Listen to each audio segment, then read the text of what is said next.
दोस्तों नमस्कार। उपचुनाव की हार से मायूस अपने कैडर को अगले मिशन के लिए तैयार करने को समाजवादी पार्टी ने नया एक्शन प्लान तैयार किया है।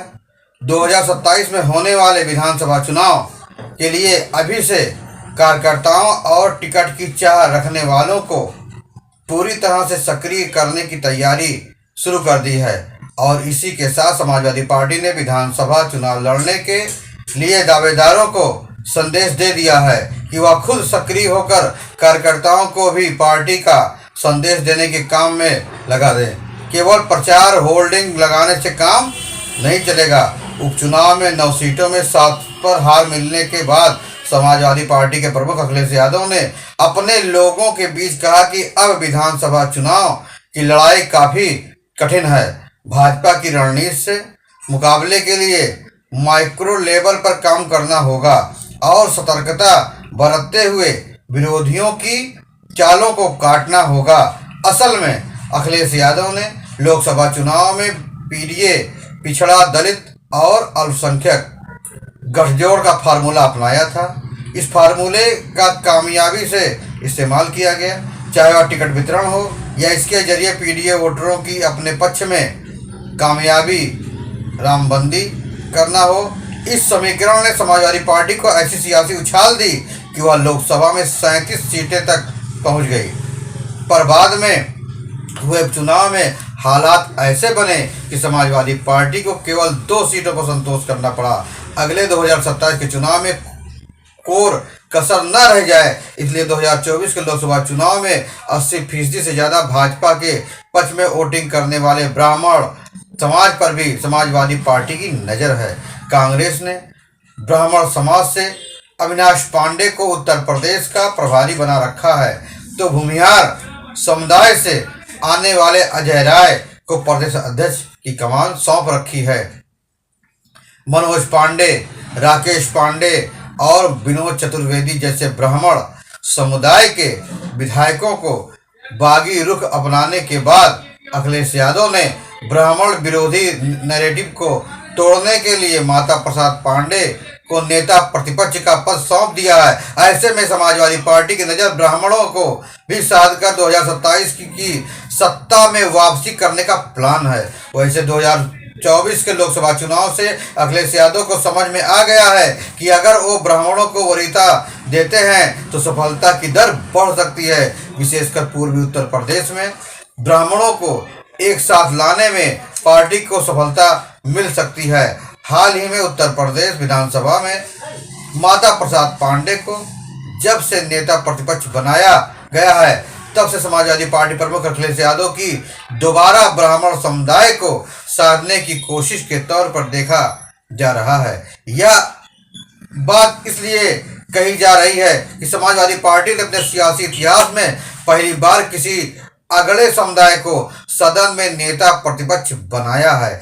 इस तरह समाजवादी पार्टी अपने सियासी आधार को पीडीए यानी पिछड़ा, दलित, अल्पसंख्यक तक ही सीमित नहीं रखना चाहती, वह सामान्य वर्ग को भी जोड़ना चाहती है, बल्कि उसे विस्तार देने के लिए ब्राह्मण नेता पर दांव लगाना ज़्यादा मुफीद अखिलेश यादव को लग रहा है। इसके चलते माता प्रसाद पांडे को विधानसभा में समाजवादी पार्टी विधायकों की नुमाइंदगी सौंपी है। माता प्रसाद पांडे को नेता प्रतिपक्ष बनाए जाने के समर्थन विरोध में भले ही समाजवादी पार्टी के भीतर बाहर आवाज़ उठ रही हो और समाजवादी, बीजेपी और बसपा ने सवाल खड़े किए हैं, लेकिन अखिलेश के इस फैसले के बाद यह भी चर्चा चल पड़ी है कि क्या ब्राह्मणों की गोलबंदी के लिए सियासी कसरत तेज होगी। क्या ब्राह्मण और वोटर भाजपा का साथ छोड़कर समाजवादी पार्टी के साथ जाना पसंद करेंगे। भाजपा के पूर्व विधायक आनंद शुक्ल ने ट्वीट कर माता प्रसाद पांडे को बधाई देते हुए लिखा कि 15% ब्राह्मण वोटरों की जरूरत सबको है। वहीं बहुजन समाज पार्टी प्रमुख मायावती की प्रतिक्रिया के बाद पार्टी के ब्राह्मण चेहरे माने जाने वाले सतीश चंद्र मिश्रा ने समाजवादी पार्टी में अगड़ों पिछड़ों की उपेक्षा का आरोप लगाते हुए ब्राह्मण समुदाय पर हुए अत्याचार याद दिलाया। गौरतलब है कि उत्तर प्रदेश की सियासत में कभी ब्राह्मण किंग हुआ करते थे, लेकिन अब किंग मेकर बनकर रह गए हैं। उत्तर प्रदेश में लंबे समय तक सियासत और सत्ता दोनों ही ब्राह्मण समुदाय के इर्द गिर्द सिमटी रही है। आज़ादी के बाद उत्तर प्रदेश में 1989 तक ब्राह्मणों का वर्चस्व कायम रहा और 6 ब्राह्मण मुख्यमंत्री बने। गोविंद बल्लभ पंत, सुचेता कृपलानी, कमलापति त्रिपाठी, हेमंती नंदन बहुगुणा, श्रीपति मिश्रा और नारायण दत्त तिवारी उत्तर प्रदेश में सीएम रहे। ये सभी कांग्रेस से थे। इनमें नारायण दत्त तिवारी 3 बार उत्तर प्रदेश के सीएम रहे। ब्राह्मण समुदाय के मुख्यमंत्रियों के कार्यकाल को देखें तो करीब 23 साल तक उत्तर प्रदेश की सत्ता की कमान ब्राह्मण समुदाय के साथ में रही है। लेकिन मंडल और कमंडल की राजनीति में उन्हें हाशिए पर ढकेल दिया है। नारायण दत्त तिवारी के बाद उत्तर प्रदेश में कोई भी ब्राह्मण समुदाय से मुख्यमंत्री नहीं बन सका है। उत्तर प्रदेश में पिछले 3.5 दशक से राजनीतिक दलों के लिए ब्राह्मण समुदाय सिर्फ वोट बैंक बनकर रह गया है। उत्तर प्रदेश में भले ही 1989 के बाद कोई ब्राह्मण किंग ना बन सका हो, लेकिन किंग मेकर की भूमिका जरूर अदा कर रहे हैं। उत्तर प्रदेश में ब्राह्मण, दलित और मुस्लिम समीकरण के जरिए कांग्रेस का दबदबा बना रहा और ब्राह्मण सीएम भी उसी दौर में बनते रहे। मंडल और बनाम कमंडल की राजनीति से कांग्रेस और ब्राह्मण दोनों को सत्ता से बाहर कर दिया। 90 के दशक से ब्राह्मणों ने भाजपा को पकड़ा तो उसके सियासी खूंटे से कमोबेश वैसे ही बंधे जैसे यादव, सपा और दलित बसपा के साथ बंधे थे। बसपा और सपा के मजबूत होने से भाजपा के कमजोर होने के चलते ब्राह्मणों की सियासत हाशिए पर पहुंच गई। ऐसे में मायावती ने 2007 में ब्राह्मणों को साध कर सोशल इंजीनियरिंग का फार्मूला अपनाया और उस फार्मूले से बसपा ने नारा दिया था, ब्राह्मण शंख बजाएगा हाथी बढ़ता जाएगा। भाजपा के उदय के साथ ही ब्राह्मण समुदाय का कांग्रेस से मोह भंग हो गया। उत्तर प्रदेश में जिस भी पार्टी ने पिछले 3 दशक में ब्राह्मण कार्ड खेला उसे सियासी तौर पर बड़ा फायदा हुआ। CSDS के आंकड़ों की माने तो साल 2014 के लोकसभा चुनाव में भाजपा गठबंधन को 72% ब्राह्मणों ने वोट दिया, जबकि समाजवादी पार्टी और ब्राह्मणों बसपा को 5% ब्राह्मणों ने वोट दिया। कांग्रेस को लगभग 11% ब्राह्मणों ने वोट दिया।